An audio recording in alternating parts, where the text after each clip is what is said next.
Le bruit et les travaux effectués par l'excavatrice attirent la curiosité des tout-petits de la commune de Diabo, région de Gbeke. Depuis le 10 juillet 2020, les travaux de bitumage des voiries urbaines ont été lancés. Longue de 2,5 km, ces travaux prennent en compte 3 itinéraires. Ces bitumes viennent changer le visage de la commune. Cette voie même sur laquelle nous sommes actuellement là était vraiment impraticable, avec des trous partout. Et la poussière pendant la saison sèche, ça va d'abord redonner un éclat à la ville et puis appeler, pourquoi pas, d'autres investisseurs à voir que Diabo devient une ville. Et cela va vraiment booster Diabo. Pour les transporteurs, plus qu'un soulagement, c'est un gain économique. Les routes non bitumées, ça gâte beaucoup les voitures. Les voitures, chaque au moins 3 mois, combien de mois tu as parti à la tôlerie. Aujourd'hui, ils ont décidé de faire le bitumage du village. Ça nous arrange un peu.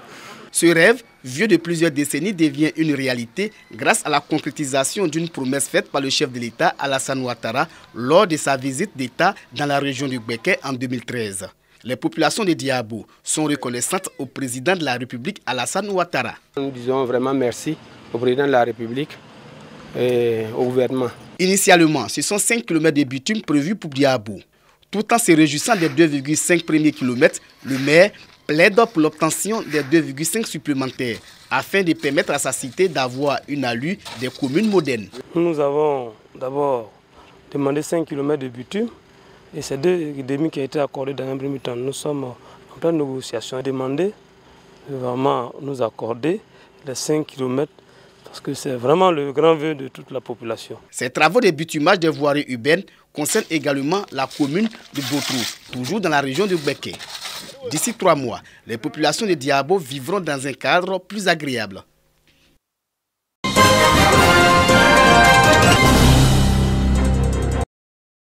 La baisse de la pluviométrie constatée depuis plusieurs décennies à l'échelle planétaire n'est pas sans conséquence pour plusieurs pays d'Afrique. Elle consacre la sécheresse par endroits. La Côte d'Ivoire n'est pas à l'abri de cette réalité. Avec une population à fort taux agricole, 60 à 70%, le danger devient réel. Souvenons-nous, le succès de ce pays repose sur l'agriculture. Les gouvernants, pour prévenir ce qui pourrait engendrer une catastrophe alimentaire, ont conçu le plan national sécheresse. Toutes les intelligences cooptées pour sa mise en œuvre sont sous la tutelle du ministère de l'Environnement et du Développement durable. L'impact agricole se traduit par l'appauvrissement des terres et donc la baisse significative des productions agricoles, compromettant ainsi la sécurité alimentaire et l'économie du pays. Les agriculteurs sont donc obligés de pratiquer une agriculture extensive, détruisant chaque année d'importantes superficies de forêt à la recherche de nouvelles terres propices à leurs activités.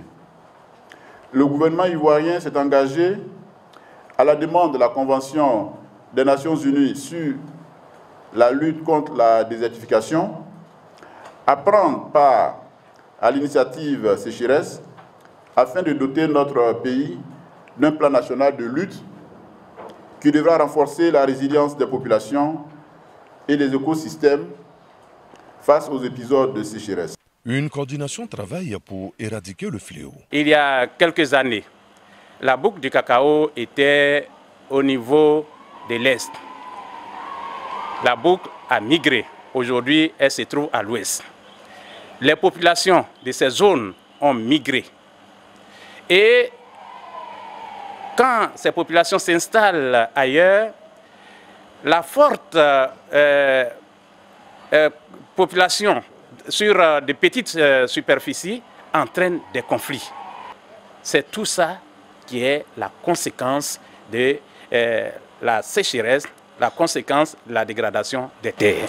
Durant 72 heures, le temps de l'atelier, il s'agira de valider un document fort intitulé « Le plan national sécheresse PNS ». Une autre fenêtre s'ouvrira, le projet de lutte contre la dégradation des terres.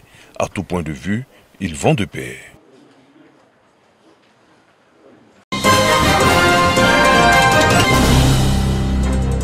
Les populations de Daloa disent non à la violence au cours de cette période électorale. C'est ce qui ressort de la rencontre du maire Stéphane Belli et de la chefferie traditionnelle, des guides religieux, ainsi que les responsables d'associations de femmes et de jeunes. Cette assise a été l'occasion pour les participants de prendre l'engagement de maintenir et de préserver le climat social. Les chefs traditionnels ont saisi l'opportunité pour inviter les jeunes au dialogue en cas de revendication et surtout pour le cas échéant à recourir au Conseil constitutionnel pour trancher. Donc nous continuons, nous, de sensibiliser nos populations. Nous leur demandons d'observer la paix, l'harmonie. Nous le faisons chaque jour.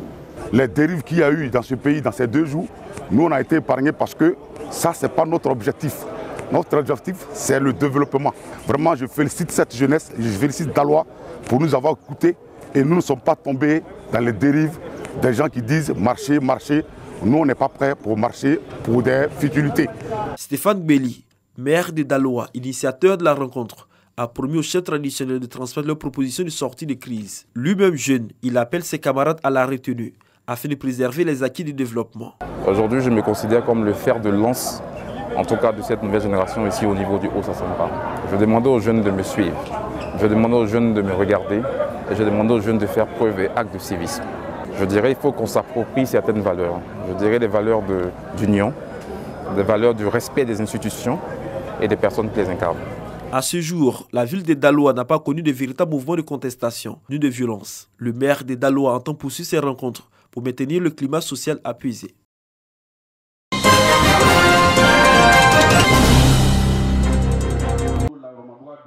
Mosquée historique de Kong, lecture coranique, chapelet égrené, l'imama et les fils de la localité sont en prière pour la Côte d'Ivoire.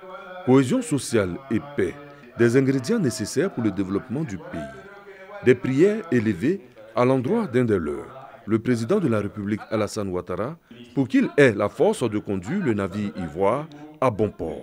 Nous avons prié pour son Excellence Alassane Ouattara, président de la République de Côte d'Ivoire, illustre et digne fils de Kong, qui par ses réalisations, par ses œuvres, incarne, symbolise, plus que tout autre, le véritable amour pour la Côte d'Ivoire, le véritable amour pour les Ivoiriens.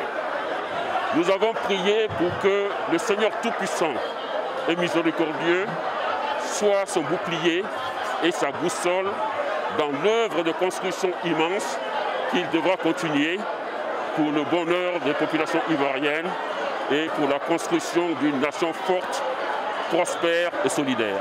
Des prières depuis Kong pour le repos de l'âme de l'ex-premier ministre Amadou Gon Coulibaly, 40 jours après son décès, et pour l'actuel premier ministre Ahmed Bakayoko.